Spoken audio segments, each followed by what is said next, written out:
नमस्कार दोस्तों, मैं अर्जुन आपका स्वागत करता हूँ स्टे बाय अर्जुन के यूट्यूब चैनल में। तो दोस्तों, आज की हमारी क्लास है सिंधु घाटी सभ्यता के बारे में जो है दोस्तों आज की हमारी क्लास है।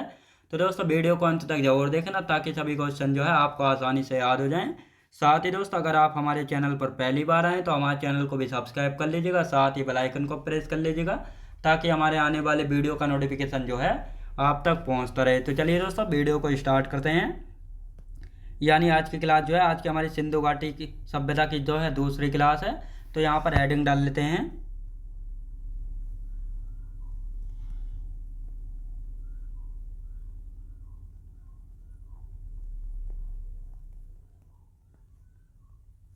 सिंधु घाटी सभ्यता की जो है आज की हमारी दूसरी क्लास है। तो दोस्तों, हम बात करते हैं, यानी हमने कल की क्लास में जो है सिंधु घाटी सभ्यता की जो है पहली क्लास पढ़ी थी, जिसमें हमने जाना था सिंधु घाटी सभ्यता के लोग जो है आयात निर्यात जो है किस चीज़ का बिजनेस करते थे, आयात निर्यात का या इम्पोर्ट एक्सपोर्ट का बिजनेस करते थे। यहाँ पर कौन सा बंदरगाह पाया गया है, इनका पवित्र पशु क्या था, एक कुबड़ वाला बैल था। ये बहुत सारी चीज़ों के बारे में जो है हमने कल की क्लास में जाना था, और आज की क्लास में जो है वहाँ से हम आगे की चीज़ें जो है जानने वाले हैं। जैसे सिंधु घाटी सभ्यता की यदि बात की जाए तो सिंधु घाटी सभ्यता जो है दो टीलों में विभाजित थी। अब टीलों का क्या अर्थ होता है, यानी एक होता था तो पश्चिमी टीला, एक होता था पूर्वी टीला। और पश्चिमी टीले पर जो है राजा और सरदार लोग रहते थे, और पूर्वी टीले पर जो है सामान्य लोग यानी आम जनता जो है रहती थी। और धोलावीरा की यदि बात की जाए तो सिंधु घाटी सभ्यता का जो है एकमात्र ऐसा स्थल था धोलावीरा, जो कि सिंधु घाटी सभ्यता का एकमात्र ऐसा स्थल था जो तीन टीलों में जो है विभाजित था। तीन टीलों में मतलब पहला पश्चिमी टीला होता था जहाँ पर राजा रहते थे, दूसरा मध्य टीला होता था जहाँ पर सरदार और सिपाही रहते थे, और तीसरा टीला होता था जहाँ पर पूर्वी लोग रहते थे। तो इस प्रकार इन सभी के बारे में जो है जानेंगे। और धोलावीरा को जो है 2021 में यूनेस्को की विश्व विरासत सूची में जो है 40वें स्थल के रूप में जो है शामिल किया गया था, याद रखेंगे। और स्वतंत्रता के पश्चात जो है सिंधु घाटी सभ्यता के सर्वाधिक यानी सबसे ज़्यादा स्थल जो है गुजरात में खोजे गए हैं। तो इन सभी को जो है लिख लेते हैं और आगे की क्लास जो है कंटिन्यू करेंगे। तो यहाँ पर हम बात करते हैं सिंधु घाटी सभ्यता दो टीलों में विभाजित थी, लिखेंगे सिंधु घाटी सभ्यता दो टीलों में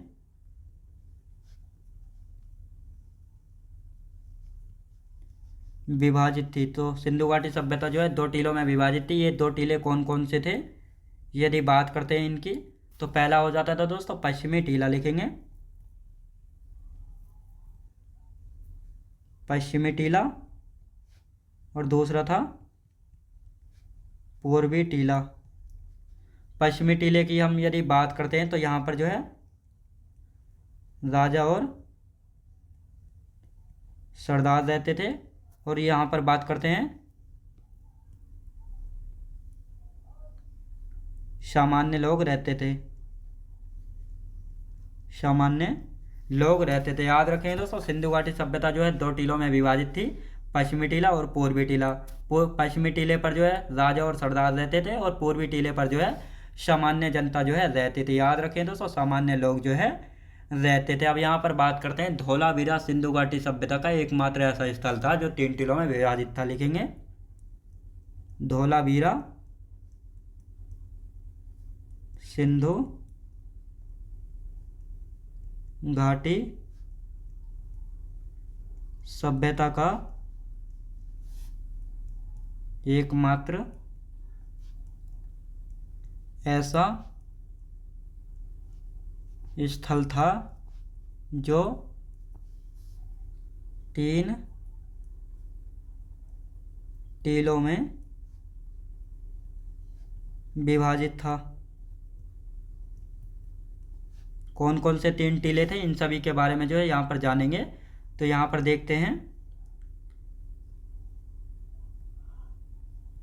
धोलावीरा तीन टीलों में जो है विभाजित था, पहला टीला, दूसरा और तीसरा। तो ये रहा दोस्तों पश्चिमी टीला, पश्चिमी टीला, मध्य टीला और पूर्वी टीला। अब यहाँ पर जो है कौन कौन जनता जो है रहती थी, तो लिखेंगे यहाँ पर राजा रहते थे, यहाँ पर सिपाही या सैनिक जो है रहते थे, और यहाँ पर जो है सामान्य लोग जो है रहते थे। याद रखें दोस्तों, सामान्य लोग जो है रहते थे। यानी जो धोलावीरा था वह सिंधु घाटी सभ्यता का एकमात्र ऐसा स्थल था जो 3 टीलों में जो है विभाजित था। पश्चिमी टीला, मध्य टीला और पूर्वी टीला। पश्चिमी टीले की यदि बात की जाए तो यहाँ पर राजा लोग रहते थे। मध्य टीले की यदि बात की जाए तो सिपाही रहते थे। और पूर्वी टीले की यदि बात की जाए तो यहाँ पर जो है सामान्य लोग जो है रहते थे। और साथ ही धोलावीरा को जो है 2021 में यूनेस्को की विश्व विरासत सूची में जो है 40वें स्थल के रूप में जो है शामिल किया गया था। लिखेंगे इसको भी, धोलावीरा। धोलावीरा की यदि बात की जाए, धोलावीरा को 2021 में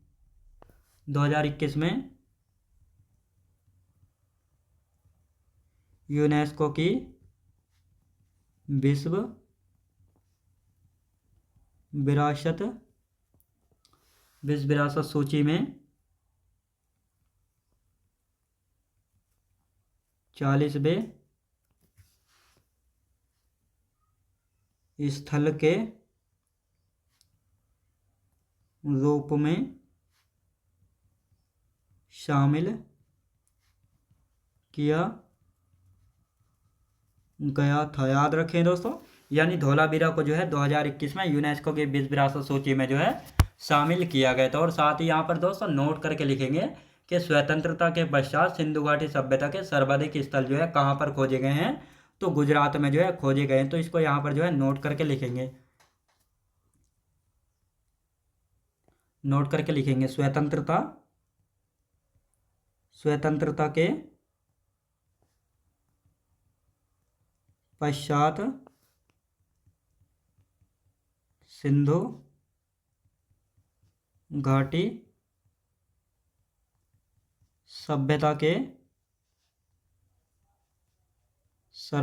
सभ्यता के सर्वाधिक स्थल कहाँ पर खोजे गए हैं। तो कहाँ पर खोजे गए हैं ये भी आपको पता होना चाहिए। तो ये गुजरात में, याद रखें दोस्तों, गुजरात में जो है खोजे गए हैं। कहाँ पर दोस्तों? गुजरात में जो है खोजे गए हैं। दोस्तों अब इनको जो है एक बार रिवीजन कर लेते हैं और उसके बाद आगे की क्लास में देखेंगे क्या है। तो यहाँ पर बात करते हैं सिंधु घाटी सभ्यता। यानी सिंधु घाटी सभ्यता की बात की जाए तो यह 2 टीलों में विभाजित थी, पश्चिमी टीला और पूर्वी टीला। पश्चिमी टीले पर राजा और सरदार रहते थे। पूर्वी टीले की यदि बात की जाए तो सामान्य लोग जो है यहाँ पर रहते थे। धोलावीरा सिंधु घाटी सभ्यता का एकमात्र ऐसा स्थल था जो 3 टीलों में विभाजित था। कौन कौन से 3 टीले थे? धोलावीरा, पश्चिमी टीला, मध्य टीला और पूर्वी टीला। तो यहाँ पर पश्चिमी टीले पर राजा रहते थे, मध्य टीले पर सिपाही और सैनिक रहते थे, और पूर्वी टीले पर जो है सामान्य लोग जो है रहते थे। और साथ ही धोलावीरा को जो है 2021 में यूनेस्को की विश्व विरासत सूची में 40वें स्थल के रूप में जो है शामिल किया गया था। नोट करके लिखेंगे यहाँ पर, स्वतंत्रता के पश्चात जो है सिंधु घाटी सभ्यता के सर्वाधिक स्थल कहाँ पर खोजे गए हैं, तो गुजरात राज्य में जो है खोजे गए हैं स्वतंत्रता के पश्चात। अब देखेंगे दोस्तों सिंधु घाटी सभ्यता के लोगों की मुख्य फसलें कौन कौन सी थी। गेहूं और जौ जो है सिंधु घाटी सभ्यता के लोगों की मुख्य फसलें थी। ये किस प्रकार के वस्त्र पहनते थे? सूती और ऊनी वस्त्र पहनते थे। यहाँ के लोग जो है तलवार से परिचित नहीं थे। अब तलवार से परिचित क्यों नहीं थे? क्योंकि इस समय जो है लोहे का प्रयोग नहीं होता था, बल्कि कांसे का प्रयोग जो है होता था। और तलवार को बनाने में जो है लोहे का प्रयोग किया जाता है, तो इसीलिए जो है जब लोहे का प्रयोग नहीं होता तो इसीलिए तलवार से परिचित नहीं थे। सिंधु घाटी सभ्यता का भौगोलिक विस्तार की यदि बात की जाए तो भौगोलिक विस्तार भी देखेंगे। जिस प्रकार दोस्तों भौगोलिक विस्तार भारत का भौगोलिक विस्तार है, जैसे भारत का सबसे पूर्वी हिस्सा, पश्चिमी हिस्सा, दक्षिणी हिस्सा और उत्तरी हिस्सा, तो इसी प्रकार सिंधु घाटी सभ्यता की बात करते हैं। तो सिंधु घाटी सभ्यता का सबसे उत्तर में कौन सा स्थल था? तो सबसे उत्तर में था मांडा, जो कि जम्मू कश्मीर में चिनाब नदी के किनारे। सबसे पश्चिमी स्थल कौन सा था? सुतकांगी डोरा, बलूचिस्तान पाकिस्तान में दास नदी के किनारे। सबसे पूर्वी आलमगीरपुर, मेरठ यूपी में हिंडन नदी के किनारे। दक्षिण में दैमाबाद, अहमदनगर महाराष्ट्र में प्रवरा नदी के किनारे पर। तो अब इन सभी को जो है लिख लेते हैं। तो यहाँ पर बात करते हैं इनकी मुख्य फसल की, लिखेंगे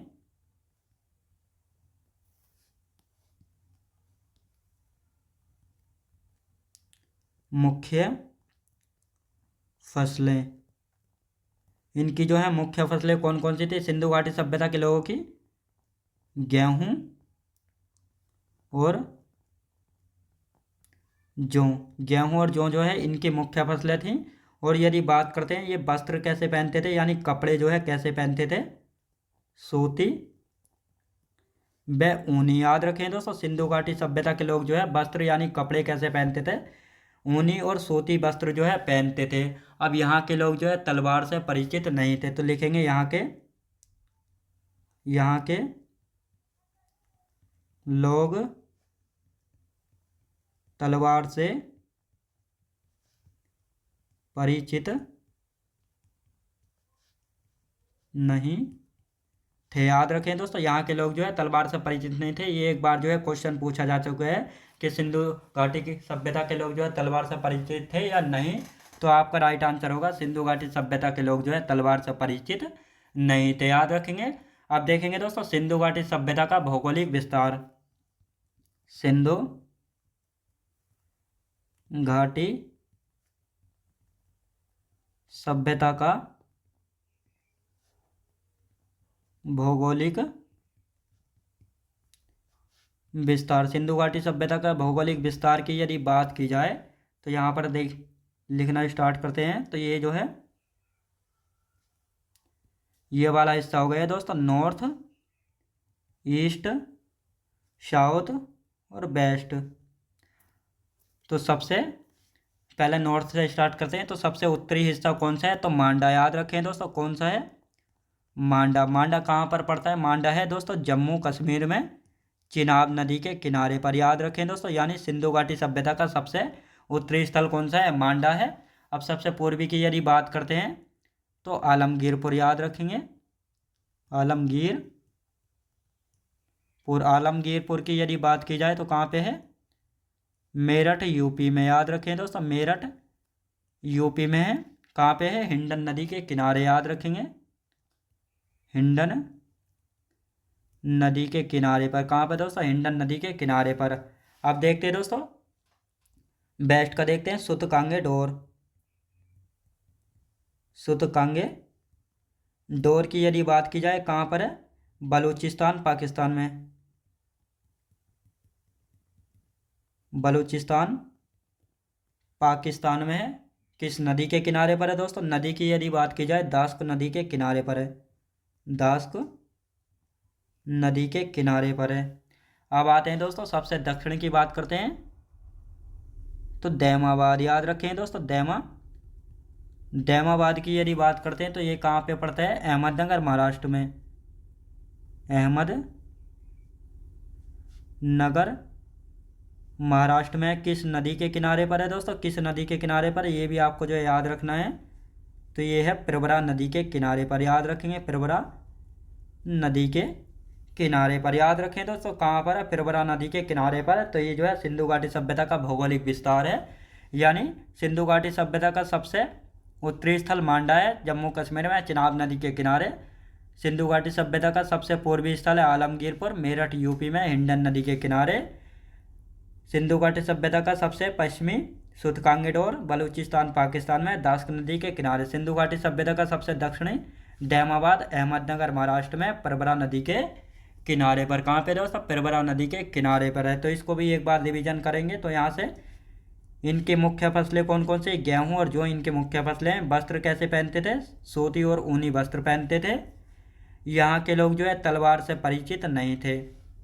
सिंधु घाटी सभ्यता का भौगोलिक विस्तार की यदि बात की जाए तो भौगोलिक विस्तार मैंने अभी आपको बताया, सबसे उत्तरी मांडा जम्मू कश्मीर में, चिनाब नदी के किनारे, सुतकांगे डोर सबसे पश्चिम में, बलूचिस्तान पाकिस्तान में, दास्क नदी के किनारे।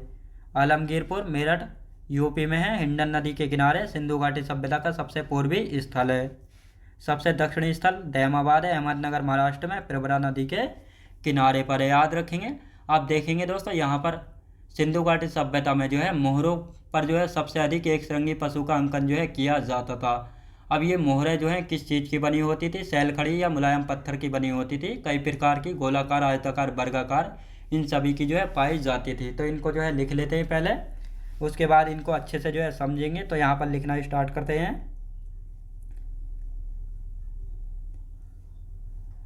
मोहरों पर सबसे अधिक एक श्रृंगी पशु का अंकन मिलता है। अंकन जो है एक श्रृंगी पशु का अंकन मिलता है। अब ये मोहरें जो है ये किस चीज़ की बनी होती थी, तो अब इनको देखेंगे ये किस चीज़ की जो है बनी होती थी। तो ये सैल खड़ी की बनी होती थी, सैल खड़ी की बनी होती थी। ये सैल खड़ी होता क्या था दोस्तों, सैल खड़ी जो है एक प्रकार का मुलायम पत्थर जो है होता था। क्या होता था दोस्तों, एक प्रकार का मुलायम पत्थर जो है होता था। और ये मोहरें जो है कई प्रकार की पाई गई हैं सिंधु घाटी सभ्यता में। कैसी, जैसे गोलाकार, गोलाकार, आयताकार, आयताकार और वर्गाकार, ये इस प्रकार की जो है अलग अलग प्रकार की जो है मोहरें पाई गई हैं सिंधु घाटी सभ्यता में। और ये कहाँ कहाँ से जो है सर्वाधिक पाई गई, इन सभी के बारे में जो है आगे की क्लासों में जानेंगे, जब हम इन सभी स्थलों को जो है फुल डिटेल से जानेंगे तो इनके बारे में जो है जानेंगे। अब इनका उपयोग यानी यूज क्या था मोहरों का, तो इन सभी के बारे में देख लेते हैं। व्यापारिक उद्देश्य, जैसे जार सील करना या बोरियों पर टैग लगाना। व्यापारिक उद्देश्यों, व्यापारिक उद्देश्यों के लिए, जैसे जैसे जार सील करना, सील करना, बोरियों पर टैग लगाना, जैसे बोरियों पर जो है टैग लगाना। अब इसको जो है पहले समझ लेते हैं, फिर आगे की बात करेंगे। तो यहाँ पर हम बात करते हैं दोस्तों मोहरे। मोहरे सबसे अधिक जो है एक श्रृंगी पशु का अंकन मिलता है। मोहरों पर जो है सबसे अधिक एक श्रृंगी पशु का जो है अंकन मिलता है। एक श्रृंगी पशु से मतलब है एक सींग वाले पशु का जो है सर्वाधिक जो मोहरें पाई गई सिंधु घाटी सभ्यता में, उन पर सर्वाधिक जो है एक सींग वाले पशु का जो है अंकन जो है मिलता है। अब जो ये मोहरें होती थी ये किस चीज़ की बनी होती थी, तो सैल खड़ी की बनी होती थी। सैल खड़ी क्या होता था, एक प्रकार का मुलायम पत्थर जो होता है, एक प्रकार का मुलायम पत्थर होता था। ये पिछली बार ये एग्जाम में पूछा गया है स्टीएटाइट नाम से, यानी सैल खड़ी को कुछ जो है इंग्लिश में स्टीएटाइट कहते हैं। और पूछा गया था कि मोहरें जो है किस चीज़ की बनी होती थी, स्टीएटाइट की या किस चीज़ की, अन्य और ऑप्शन दे रखे थे। तो आपको याद रखना सैल खड़ी या स्टीएटाइट याद रखेंगे। अब यह जो है कई प्रकार की पाई गई हैं, जैसे गोलाकार, आयताकार और वर्गाकार, ये अलग अलग प्रकार की जो है पाई गई हैं। अब इनका उपयोग क्या होता था, उपयोग यानी इनका यूज क्या होता था, तो जो व्यापारिक उद्देश्य होते थे, यानी आपको अभी पिछली क्लास में मैंने बताया था कि सिंधु घाटी सभ्यता के लोग जो है आयात निर्यात का बिजनेस करते थे, यानी अपना सामान जो है विदेशों में भेजते थे और विदेशों से जो है अपना माल जो है मंगाते थे। तो इन्हीं के उद्देश्य से जो है मोहरों का प्रयोग करते थे। जैसे आज के समय में आपने देखा होगा बड़ी बड़ी प्राइवेट कंपनी क्या करती हैं, जब अपना माल जो है कंटेनर में लोड करती हैं तो कंटेनर को जो है सील कर देती हैं। अब जब कंटेनर को सील कर देती हैं ताकि दूसरे देश में जो है आसानी से यानी सुरक्षा के साथ पहुंच सके। अगर सील टूटी हुई होती थी तो इसका मतलब ये है हमारे माल के साथ जो है छेड़छाड़ की गई है। तो इसी के उद्देश्य से जो है अपने माल की सुरक्षा करने के लिए जो है इस सील का प्रयोग जो है, सील यानी मोहर का प्रयोग जो है करते थे। अब इस समय जैसे जार को सील करना, बोरियों पर टैग लगाना, माल की सुरक्षा के लिए जो है सील यानी मोहरों का प्रयोग जो है किया जाता था, याद रखेंगे। अब आपको सील या मोहर जो है अच्छे से समझ आई होगी। अब आगे की बात करते हैं। तो यहाँ पर जो है लाल मिट्टी से बने बर्तनों का प्रयोग होता था सिंधु घाटी सभ्यता में, और जिन पर जो है काले रंग की चित्रकारी होती थी। और आग में जो पकी हुई मिट्टी होती थी उसको सिंधु घाटी सभ्यता के लोग जो है टेराकोटा नाम से जानते थे। ये क्वेश्चन भी पिछली बार पूछा गया है। परिवहन यातायात, यानी ये परिवहन यानी ट्रांसपोर्ट के लिए जो है एक स्थान से दूसरे स्थान पर जाने के लिए जो है 2 और 4 पहिए वाली बैलगाड़ी का प्रयोग करते थे। शासन और प्रशासन, सिंधु घाटी सभ्यता में जो है शासन और प्रशासन किसके हाथों में रहता था, बड़े या व्यापारिक वर्ग के हाथों में जो है यहाँ का शासन और प्रशासन इनके हाथों में जो है रहता था। तो इन सभी को भी जो है लिख लेते हैं। तो यहाँ पर हम बात करते हैं लाल मिट्टी से बने बर्तनों का प्रयोग करते थे। याद रखें दोस्तों, यानी सिंधु घाटी सभ्यता के लोग जो है लाल मिट्टी से बने बर्तनों का प्रयोग करते थे और इन बर्तनों पर जो है काले रंग की चित्रकारी होती थी। याद रखें दोस्तों, काले रंग की जो है चित्रकारी जो है होती थी। याद रखेंगे। अब दोस्तों एक मैप ले लेते हैं ताकि आपको अच्छे से जो है समझ आ जाए। तो चलिए दोस्तों देखते हैं। यहाँ पर हमने जो है एक मैप ले लिया है। ये जो है इस प्रकार के दोस्तों लाल मिट्टी से बने बर्तन होते थे और इन पर जो है इस प्रकार की काले रंग की जो है चित्रकारी जो है होती थी। याद रखिए दोस्तों, काले रंग की जो है चित्रकारी होती थी। ये आपको जो है अच्छे से इसमें समझ आ रहा होगा।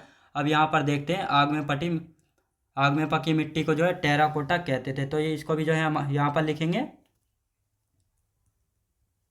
आग में पकी मिट्टी को टेराकोटा कहा जाता था। लिखेंगे टेराकोटा कहा जाता था। याद रखें दोस्तों, टेराकोटा कहा जाता था आग में पकी मिट्टी को। और यहाँ के लोग जो है परिवहन के लिए लिखेंगे, परिवहन या यातायात के लिए जो है किस चीज़ का प्रयोग करते थे। लिखेंगे दो पहिए वाली और चार पहिए वाली बैलगाड़ी का प्रयोग जो है करते थे। 2 और 4 पहिए वाली बैल गाड़ी का प्रयोग करते थे। याद रखें दोस्तों, यानी सिंधु घाटी सभ्यता के लोग जो है यातायात या परिवहन या ट्रांसपोर्ट के लिए जो है 2 और 4 पहिए वाली बैलगाड़ी का प्रयोग करते थे। यानी एक स्थान से दूसरे स्थान पर जाने के लिए जो है 2 और 4 पहिए वाली बैलगाड़ी का प्रयोग जो है करते थे। अब यहाँ का दोस्तों शासन और प्रशासन, यहाँ का शासन या प्रशासन किस वर्ग के हाथों में था। तो दोस्तों यहाँ का शासन प्रशासन जो है किस वर्ग के हाथों में था। तो लिखेंगे बणिक या व्यापारिक वर्ग के हाथों में था। याद रखें दोस्तों, यानी जो सिंधु घाटी सभ्यता के लोग थे तो यहाँ का शासन प्रशासन जो है किसके हाथों में रहता था, वणिक या व्यापारिक वर्ग के हाथों में जो है यहाँ का शासन प्रशासन जो है रहता था। अब देखेंगे दोस्तों विदेशी व्यापारी, यानी विदेश से जो है ये क्या क्या जो है मंगाते थे। अब यहाँ पर देखेंगे तांबा जो है ये कहाँ कहाँ से मंगाते थे। जैसे तांबा, चांदी, सोना, टीन, सैल खड़ी, शीशा, ये कहाँ कहाँ से जो है मंगाते थे। तांबे की यदि बात की जाए तो खेतड़ी अफगानिस्तान ईरान से मंगाते थे। चांदी अफगानिस्तान ईरान से। सोना कर्नाटक अफगानिस्तान ईरान से। टीन अफगानिस्तान ईरान से। सेल खड़ी अभी मैंने आपको बताया था किस में काम आती थी, सील या मोहर बनाने में काम आती थी। इसको राजस्थान, गुजरात, अफगानिस्तान से मंगाया जाता था। और शीशा कहाँ से मंगाया जाता था, ईरान से जो है मंगाया जाता था। तो इनको भी जो है यहाँ पर लिखेंगे विदेशी व्यापार, यानी विदेश से जो है क्या क्या जो है मंगाया जाता था। तो यहाँ पर आप देखेंगे, तो एक एक करके इनको लिखना स्टार्ट करते हैं। यहाँ पर तांबा, तांबे की यदि बात करते हैं तो दोस्तों तांबा जो है कहाँ से मंगाया जाता था। तो लिखेंगे खेतड़ी से मंगाया जाता था।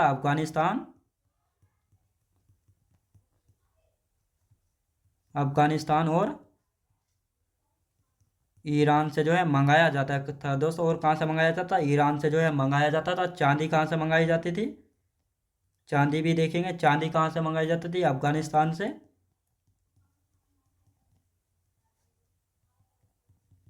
अफगानिस्तान और ईरान से जो है चांदी को जो है मंगाया जाता था। इसके बाद दोस्तों सोने की यदि बात करते हैं तो सोना कहाँ से मंगाया जाता था। सोने की यदि बात करते हैं, सोना कर्नाटक से,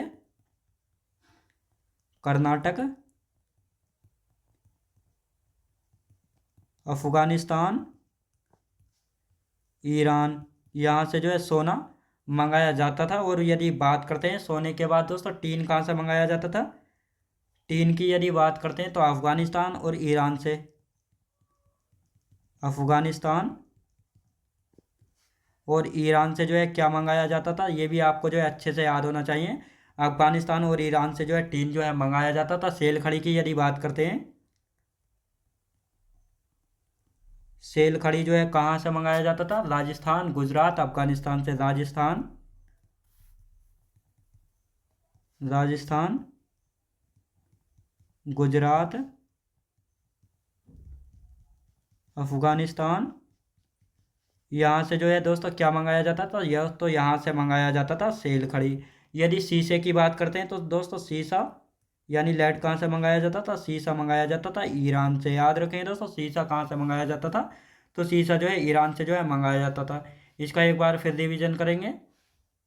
लाल मिट्टी से बने बर्तनों का प्रयोग करते थे सिंधु घाटी सभ्यता के लोग, और इन बर्तनों पर जो है काले रंग की चित्रकारी होती थी, जैसा भी आप मैंने आपको चित्र में बताया है। आग में पकी मिट्टी को यहाँ के लोग टेराकोटा कहते थे। क्या कहते थे, टेराकोटा कहते थे। परिवहन या यातायात के लिए जो है 2 और 4 पहिए वाली बैलगाड़ी का प्रयोग करते थे। यहाँ का शासन और प्रशासन किसके हाथ में था, बड़े की या व्यापारिक वर्ग के हाथों में यहाँ का शासन प्रशासन था। ये विदेशी व्यापार करते थे, विदेश से जो है क्या क्या जो है मंगाते थे। तांबा खेतड़ी अफगानिस्तान और ईरान से मंगाते थे। चांदी अफगानिस्तान और ईरान से मंगाते थे। सोने की यदि बात करते हैं, कर्नाटक अफगानिस्तान ईरान से मंगाया जाता था। टीन कहाँ से मंगाया जाता था, अफगानिस्तान और ईरान से। सैल खड़ी कहाँ से मंगाई जाती थी, राजस्थान गुजरात अफगानिस्तान से। और शीशे की यदि बात की जाए तो ईरान से जो है शीशा मंगाया जाता था। याद रखेंगे। अब देखते हैं दोस्तों, सिंधु घाटी सभ्यता के साथ ही लिखेंगे सिंधु घाटी सभ्यता के लोगों को जो है कितनी फसलों का ज्ञान था, ये भी आपको पता होना चाहिए। मैंने अभी आपको बताया है कि सिंधु घाटी सभ्यता के लोगों की मुख्य फसलें कौन कौन सी थी, गेहूँ और जौ थी, और साथ ही इनको जो है 9 फसलों का ज्ञान था। याद रखेंगे, लिख लेते हैं इसको भी। सिंधु घाटी सभ्यता का पतन का मुख्य कारण क्या था, इन सभी के बारे में भी जो लिखे हैं लिखेंगे। तो इनको लिखेंगे पहले सिंधु घाटी सभ्यता, सिंधु घाटी सभ्यता के लोगों को कितनी फसलों का ज्ञान था। तो कितनी फसलों का ज्ञान था, लिखेंगे 9 फसलों का ज्ञान था। याद रखें दोस्तों, 9 फसलों का ज्ञान था सिंधु घाटी सभ्यता के लोगों को। अब देखते हैं दोस्तों, सिंधु घाटी सभ्यता के पतन का कारण किसको माना गया है, तो सिंधु घाटी सभ्यता के पतन का कारण भी इसको लिख लेते हैं। किसको, बाढ़ यानी फ्लड को जो है माना गया है। सिंधु घाटी सभ्यता के पतन का कारण, पतन यानी विनाश का कारण किसको माना गया है, बाढ़ यानी फ्लड को जो है माना गया है। याद रखें दोस्तों, बाढ़ यानी फ्लड को जो है माना गया है। अब यहाँ पर बात करते हैं, यहाँ पर पर्दा प्रथा थी और वेश्यावृत्ति। हाँ, इस समय भी ये दोनों जो है यहाँ पर चलती थी। याद रखें दोस्तों, यहाँ पर पर्दा प्रथा और वेश्यावृत्ति भी जो है यहाँ पर चलती थी। तो इनको भी जो है यहाँ पर लिख लेते हैं। पर्दा प्रथा क्या यहाँ पर चलती थी सिंधु घाटी सभ्यता में, हाँ चलती थी। वेश्यावृत्ति भी यहाँ पर चलती थी, हाँ इस समय भी जो है चलती थी। याद रखेंगे दोस्तों। और आगे की क्लास में जो है हम सिंधु घाटी सभ्यता की जो हमारी नेक्स्ट क्लास होगी, उसमें जो है हम सारे स्थलों के बारे में जानेंगे। हड़प्पा सभ्यता, मोहनजोदड़ो, इन सभी के बारे में जो है अच्छे से जानेंगे। तो दोस्तों एक बार इनका सिंधु घाटी सभ्यता के लोगों को जो है कितनी फसलों का ज्ञान था, तो 9 फसलों का ज्ञान था। आपको याद रखना है। सिंधु घाटी सभ्यता के पतन का कारण क्या था, बाढ़ को जो है माना गया है, यानी फ्लड को माना गया है। पर्दा प्रथा इस समय होती थी, वेश्यावृत्ति भी जो है इस समय होती थी। याद रखेंगे। तो दोस्तों आज का हमारा समय समाप्त हो चुका है, और आगे की इससे आगे का हम कल की क्लास में कंटिन्यू करेंगे। तो दोस्तों मैं उम्मीद करता हूँ आपको वीडियो क्वालिटी, कंटेंट वगैरह सभी कुछ आपको पसंद आया होगा। पसंद आया तो लाइक शेयर और सब्सक्राइब करना बिल्कुल भी ना भूलें। साथ ही दोस्तों अगर आप हमारे चैनल पर पहली बार आएँ तो हमारे चैनल को भी सब्सक्राइब कर लीजिएगा, साथ ही बेल आइकन को प्रेस कर लीजिएगा, ताकि हमारे आने वाले वीडियो का नोटिफिकेशन जो है आप तक पहुंचता रहे। तो चलिए दोस्तों मिलते हैं नेक्स्ट वीडियोज़ में।